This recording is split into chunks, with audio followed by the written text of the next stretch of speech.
There's got to be people out there that'll watch this video that have dealt with customers like this. And just real quick, I gotta say, I'm tired of some of the shit they say. They'll make up and trick you so good into believing that they're like a decent person or trustworthy or, just on the up and up on paying, all that. And where the guy went wrong is he knows my deal with one or two customers ago where I didn't get something done in time and the guy just thought that the police department was his bitch and just kept calling them to come over here and think that things would just go faster that way. And like I said, I work out of a shop in my backyard on our property. So super embarrassing when your wife and your kids got to see the sheriff show up for some guy that's impatient. It happened a second time with a guy that didn't bring any money. He came to pick it up with nothing. And I was going to give in and trust him. And I literally went to hand him his keys and said, hey, you better pay me or we'll have a problem. And the guy said, is this a threat? And I just, rolled my eyes and went, sure. As I'm looking at the ground and wondering why he's not taking the keys, I look back up and he's on the phone and I'm like, what are you doing? Calling the sheriff, he threatened me. So I hate it. I can't stand people like that. It's turned me off 100%. That's why we're going to a different side of what I'm capable of. And where I kind of got spun off course here for a minute. This guy literally, when I told him he had a bill and started flipping out, I said, well, you're not coming to get your stuff then. And he's like, I'm coming over there with the sheriff. And that's where this story takes off and why I'm just dragging every broken thing to his house. And what gives me some gratification, he lives in a subdivision right next to the township. The two vehicles I had taken over there didn't have insurance or proper tags.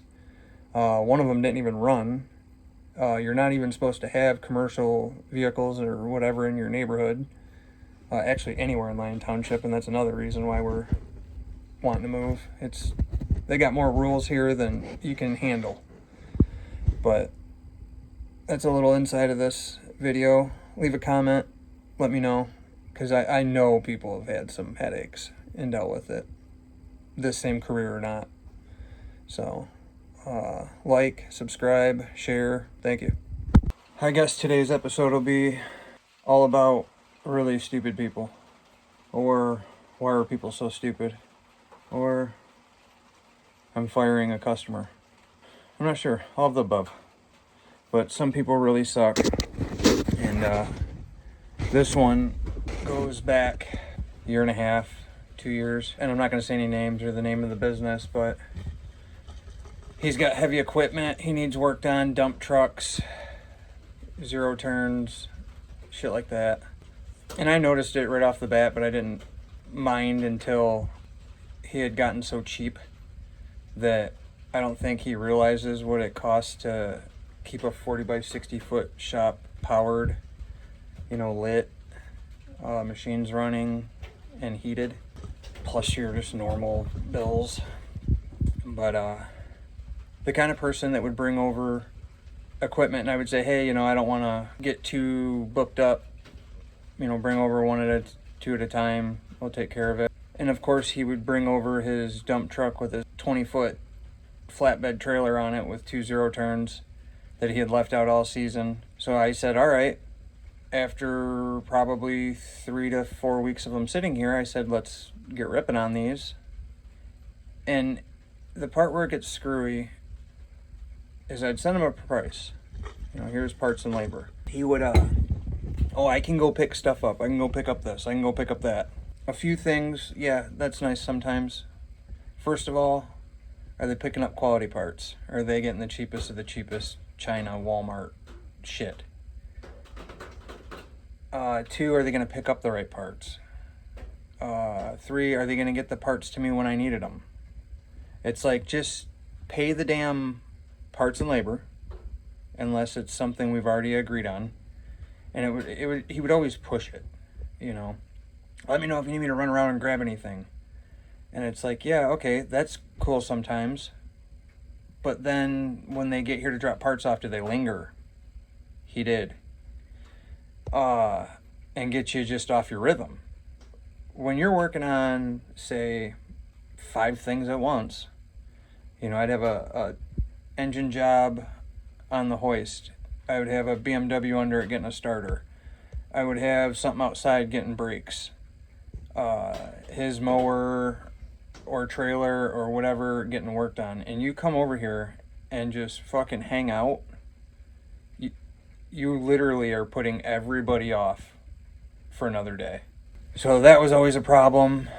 He showed up unannounced one day. And by the way, I work out of my house.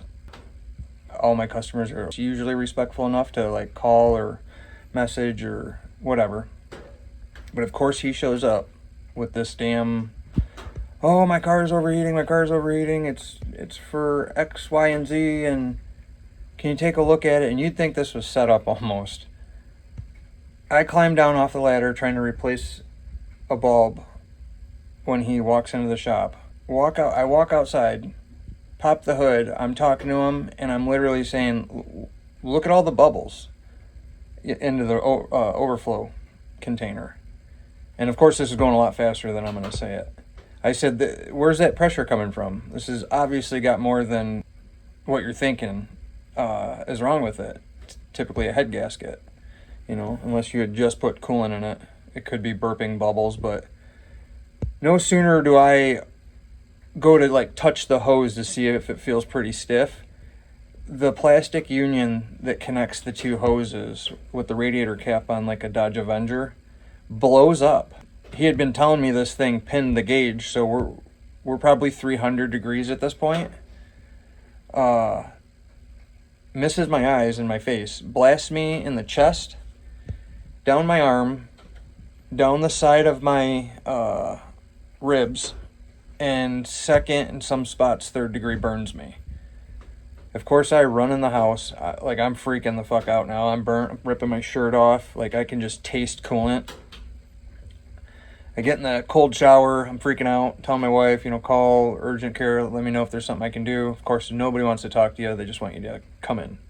And I'm sitting there going, no, I want to chill out for a minute before I get in a car and go somewhere. So I end up just getting in a cool shower, which, come to find out, you should get in a warm shower. The burn has to happen. It sucks, but it has to happen. At this point, I'm like, ooh, the water feels good. My wife's panicking a little bit. I tell her, hey, go check on the customer. I don't know if he got hit with coolant. I don't know if he's out there burnt. And she kind of looks out there. She goes, well, I don't see him. I don't know where he's at. And I'm like yelling at this point, go find him. That's all I need in the yard is some guy burnt, freaking out or trying to come after me for something that he just showed up. She goes out there, she finds him. Let's just say the guy didn't have any burns. Barely says, how's Jake doing? And is so worried about how he's going to get his car home. Because at this point, it's blown up coolant. There's not enough, it's all over the ground, obviously the car's done.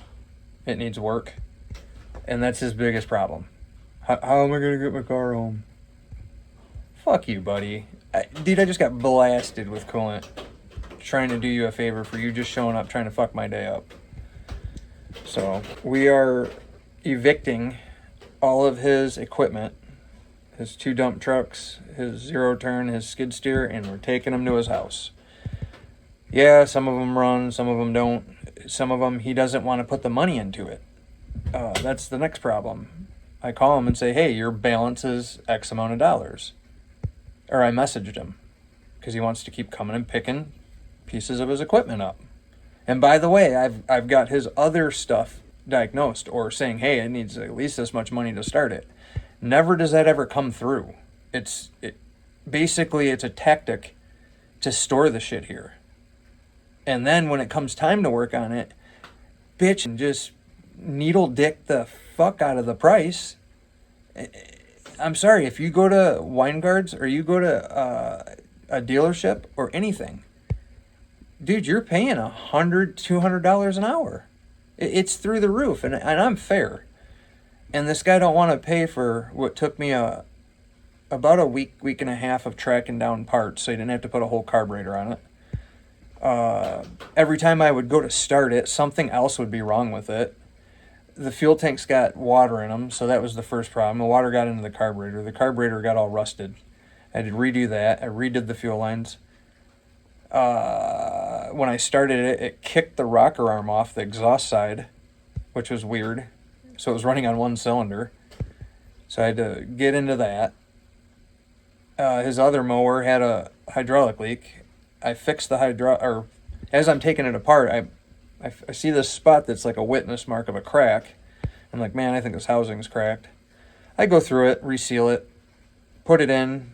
I'm running it. It's not leaking. It's not leaking. Boom, it breaks the housing. I'm like, all right, well, good thing that wasn't in somebody's like yard when he's mowing it. He won't look at it that way, but so now at this point it needs a used hydraulic pump or a new hydraulic pump. I found them used universal ones from $400 to $600. The dealership's $1,400. At this point, I can see where it's going. Oh, well, I did the oil change. I flushed the hydraulics. I attempted to rebuild the hydraulic pump. An electrical issue. It wouldn't shut off with the key. The battery. Both of them, I think, got some wiring issues. I took care of whatever. He doesn't want to finish the job. So he basically doesn't want to pay the bill to whatever I adjust it to or not adjust it to. He wants to call and say, don't even fuck with me, and yell over the phone. And I've got this guy to be over 50-year-old just screaming on the other end of the phone and then telling me how his blood pressure is so high. I just kept hanging up. So then every time I'd answer the phone, I'd say, did you calm down yet? And he's like, you don't fuck with me. All right, man. I'm just bringing you all your shit back. Making this video more for just evidence and proof, because this is how it went down. I have all the receipts, the records, my surveillance cameras, and everything catches everything. And by the way, I'll put some pictures in here of my fucking burns when this dude shows up unannounced. And at first, it doesn't look so bad. This is probably 10 minutes after it happened. Here's a couple hours after it had happened. Now, where it starts to look like it's pretty bad is day 2. Day 2 didn't look so hot. That's right here. And I was pretty miserable. It hurt a lot. Tow bar, because one of the trucks, I don't feel like... I'm not going to finish fixing it if he ain't going to pay his bills. So it needs trans lines, it needs a shifter housing, it needs some actual fabrication because some other things that are on it have rotted off of it. It's not even road worthy or safe, no matter the amount of money you were to put in it. It should just go to the scrapyard and get scrapped. But I don't have a trailer big enough, so this is where I'm building a decent fabricated tow bar so I can tow this piece of shit over to his house. Yeah, no more free storage. So I got people that'll bring stuff over. They know I'm busy, and then I'll diag it, tell them what's going on with it, and tell them what it cost, and they don't send you any money.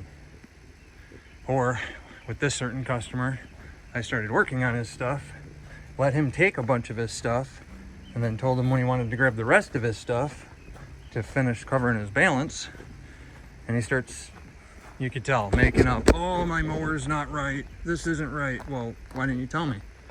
I've never not fixed something that I've say haven't gotten right. And it's funny that it was over a month ago. So you've been cutting grass for a month? 2, this thing's been here for over a year and a half. Then he's accusing me of keeping that for over a year and a half. And I just fixed his fucking trailer that he couldn't even trailer it with a month ago. So I'm just tired of the pity. shit. So what we're doing, I got some tires and shit I threw in here I'm gonna pull out. I'm gonna throw this busted ass zero turn in here. I'm gonna be a nice guy, loop the trans line so it doesn't leak so I can get it to his house. Throw a battery in it, check the tires. It's barely road, it's not even roadworthy. This one, I think I'm gonna put a skid steer in the back of it. Both trucks, all his stuff, taking it to his house. If you don't wanna pay rent to store your shit, and especially don't wanna pay to have your stuff fixed when I tell you what's wrong with it, and especially complain about something that has been fixed, you're a cheap fuck, and I'm done with it. So I'm gonna see if I can get a whole lot done before dark and then finish the wife's car before I lose it. It's been like a freaking uphill battle lately. And if we sell this place, I'm gonna have a ton of shit to get out of here, so I might as well start getting it out of here. Two, a lot of the stuff lingering around doesn't look good when people check it out. So trying to get it all organized and cleaned up. But first things first, eviction time for cheap fucks. Let's get it done. Work of art or a waste of time for somebody that won't come pick up their shit or pay for their work that gets done. Welcome to the repo remover returner tool. Not bad. It's thin. It's all the junk I had laying around. But I had a 2-inch hitch. And I had these big D-ring clevises. And those are 10,000 pounds a piece, so I'm thinking the 3 ends are solid. The shit in the middle, I'm hoping survives. And that's what I meant to call it, the eviction tool. This should work good.